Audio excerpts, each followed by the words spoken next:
जब हमने ice cube को सीपीयू के ऊपर रब किया था तो वो बहुत तेजी से मेल्ट हो रहा था, बट वो आइस उस सीपीयू पर क्यों मेल्ट हो रहा था इस चीज का रीजन मैंने उस वीडियो में नहीं बताया था, जिसकी वजह से वो वीडियो बहुत ज्यादा कंट्रोवर्शियल हो गई थी। और कोई उस पर कह रहा था कि मैं जो अपना प्रेशर अप्लाई कर रहा हूँ उसकी वजह से आइस ज़्यादा तेज़ी से मेल्ट हो रहा है, कोई कहता कि मेरे हाथ की गर्मी से आइस मेल्ट हो रहा है, कोई कहता रूम टेम्परेचर की वजह से। ऐसे ही तरह तरह के रीजन लोग देते थे। तो आज के इस वीडियो में हम उसके पीछे का रीजन समझेंगे कि क्यों आइस सीपीयू पे बहुत तेजी से मेल्ट हो रहा था। अब अगर आप इस सीपीयू के ऊपर आइस मेल्ट करते हो तो वो और तेजी से मेल्ट होगा। अब होता क्या है कि इस सीपीयू के ऊपर एक मेटल की कवरिंग होती है और उस मेटल को IHS यानी कि इंटीग्रेटेड हीट स्प्रेडर कहा जाता है। अब इस IHS का दो काम होता है। पहला तो ये सीपीयू के लिए एज अ प्रोटेक्टिव शील्डिंग का वर्क करता है, यानी कि सीपीयू को प्रोटेक्ट करता है। और दूसरा ये सीपीयू और हीट सिंक के बीच में एक कांटेक्ट बनाता है ताकि ये सीपीयू से सारी हीट लेके उस हीट सिंक को ट्रांसफर कर दे। अब इसीलिए जब आप इस पे आइस रब करते हो तो वो हीट वगैरह होता है, तो उसकी वजह से वो आइस मेल्ट होता है। अब जब हमने जिस सीपीयू पे आइस को मेल्ट किया वो हमारे एक मदरबोर्ड का सीपीयू था और वो बहुत दिनों से वर्किंग में नहीं था, तो वहाँ पे ये हीट वाला कुछ रोल प्ले तो था नहीं, तो वो कैसे मेल्ट हुआ। तो यहाँ पे हम सारे सीपीयू के केस को लेके चलेंगे कि आप किसी भी सीपीयू पे आइस मेल्ट करते हो तो वो मेल्ट क्यों होता है।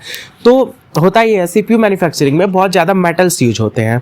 तो सबसे पहले तो मैं एक मेटल लेता हूँ और उस मेटल पे आइस मेल्ट करके देखूंगा कि वहाँ पे वो कितनी तेज़ी से मेल्ट होता है। इस चीज़ को समझने के लिए हमने एक कॉपर का ताला लाया है और पहले हम इस कॉपर के ताले पे सीपीयू मेल्ट करेंगे। इस चीज़ को ध्यान दीजिएगा। और इस बारी में हम कोई भी प्रेशर नहीं अप्लाई करेंगे, अपने हाथ से नहीं टच करेंगे। और रही बात रूम टेम्परेचर की, तो इस समय ठंड का मौसम है, टेम्परेचर लगभग 10 से 12 डिग्री या फिर उससे भी कम ही चल रहा है इस समय, इसलिए पूरी ठंडी पड़ रही है इस समय। तो अगर हाथ की बात करें तो हाथ भी मेरा ठंडा ही है, इस प्रेजेंट टाइम पे ठंडा ही है, लेकिन फिर भी छोड़ो, हाथ से मैं नहीं टच करूँगा। तो एक आइस हम ले लेते हैं, दूसरा आइस निकाल भाई। तो ये हमने आइस ले लिया और ये रहा हमारा कॉपर।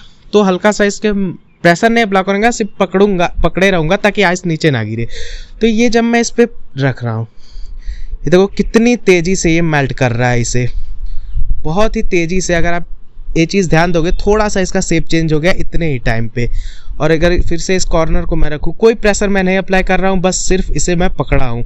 और अगर फिर से मैं देखो, बहुत तेज़ी से मेल्ट हो रहा है ये चीज़। ये अगर मैं ऐसे किसी भी साइड से रख दूँ इसे, तो ये पूरा अच्छे से मेल्ट होगा। और किसी तरह मैं इस पे इसे अगर बैलेंस कर पाऊँ और मैं इसे अपने हाथ से छोड़ दूँ, देखो कोई प्रेशर नहीं है, ये आइस अभी भी मेल्ट हो रहा है। शायद कैमरे में अच्छे से ना दिख पाए, लेकिन फिर भी ये मेल्ट हो रहा है अभी अपनी कुछ स्पीड से। और अगर आप थोड़ी देर पहले से अभी के कंपेयर करोगे तो इसका साइज भी छोटा हो गया है। तो अगर मैं इसे 5 मिनट के लिए छोड़ दूँ थोड़े टाइम के लिए, तो ये पूरी तरीके से मेल्ट हो जाएगा।